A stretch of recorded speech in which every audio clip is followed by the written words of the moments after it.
આણંદના યુવક યુવતીને અઝરબૈજાનમાં બંધક બનાવવાના કેસને લઈને આણંદ એલસીબી પોલીસે મુંબઈના 3 એજન્ટોને ઝડપી પાડ્યા છે. મમતા ગામિત, કેતન સોની અને ડેનિયલ મોન્ટેરોની ધરપકડ કરવામાં આવી. અન્ય 3 એજન્ટોને ઝડપી પાડવા પોલીસે તપાસ હાથ ધરી છે. ઝડપાયેલા 3 એજન્ટો 4 દિવસના રિમાન્ડ પર છે.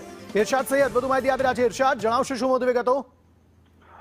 જી, આજે આણંદના યુવક યુવતીને અઝરબૈજાનમાં બંધક બનાવવામાં આવ્યા હતા અને ખંડણીની માંગ તેઓના પરિવારજનો પાસે કરવામાં આવી હતી. ત્યારબાદ ભારતીય દૂતાવાસ અને વિદેશ મંત્રાલયે સક્રિય થઈને બંને જે બંધક હતા તેઓને છોડાવ્યા હતા અને આ મામલે એલસીબી પોલીસે તપાસ હાથ ધરી હતી અને એલસીબી પોલીસે મુંબઈથી ગતરોજ 3 એજન્ટોને ઝડપી પાડ્યા છે અને 3ને કોર્ટમાં રજૂ કર્યા હતા, જેઓને 4 દિવસના રિમાન્ડ આપવામાં આવ્યા છે. પોલીસ હાલ તપાસ એવી ચલાવી રહી છે કે વધુ કેટલા લોકો ભોગ બન્યા છે અને આ ગેંગની સાથે કેટલા લોકો સંડોવાયા છે, તેમજ કેટલા પૈસા લેવામાં આવ્યા હતા, કઈ રીતે પૈસા લેવામાં આવ્યા હતા, તેની હાલ તપાસ પોલીસ દ્વારા ચલાવવામાં આવી રહી છે.